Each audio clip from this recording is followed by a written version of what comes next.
The weather impacts everything we do. But what do you know about how weather happens? Let's find out.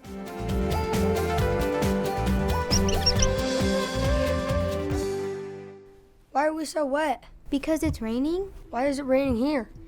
Well, there's only one reason, the sun.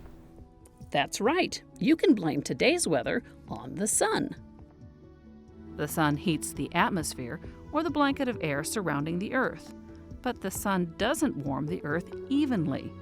The temperature on Earth averages about 59 degrees Fahrenheit, but it can get as hot as 136 degrees, or as cold as 129 below zero.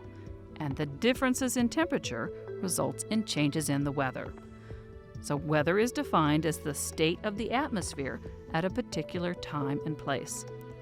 The study of weather is called meteorology, and the scientists who try to understand weather patterns and predict the weather are called meteorologists. Meteorologists gather lots of data to predict the weather. They record the temperature, how warm or cold it is, whether it's raining or snowing, that's called precipitation. They measure wind speed and figure out what the barometric pressure is. Barometric pressure is the measure of the force of the air. High pressure generally means good weather. Low pressure usually means a storm. They want to know how much moisture or humidity is in the air. The more water or humidity in the air, the more likely you are to have clouds. So they look at what kind of clouds are in the sky. There are 10 different categories of clouds, variations on 3 basic forms: puffy cumulus clouds, layers of stratus clouds, and feathery cirrus clouds. Fog is simply a cloud that touches the ground.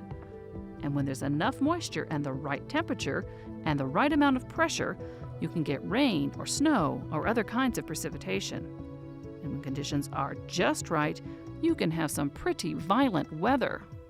Hurricanes start over the Atlantic Ocean. They can have wind speeds almost as high as 200 miles per hour, and they can drop over 10 inches of rain. Whole communities can be wiped out. You also get high winds during a tornado.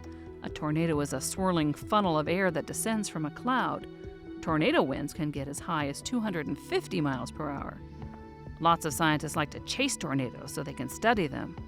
Idaho can get a tornado now and then, but they don't happen too often. Idaho does get lots of snow. Scientists estimate that a single snowstorm can drop as much as 40 million tons of the white stuff. So why do meteorologists study the weather?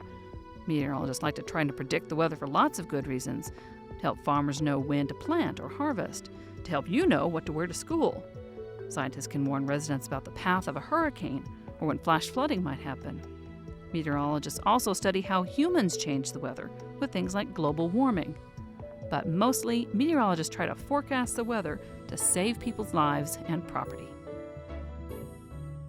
Isn't that interesting? Yes, but it doesn't explain why we're wet. What do you mean? We're inside, standing in front of a green screen. Because it's all in the name of science. If you want to learn more, head to the Science Trek website.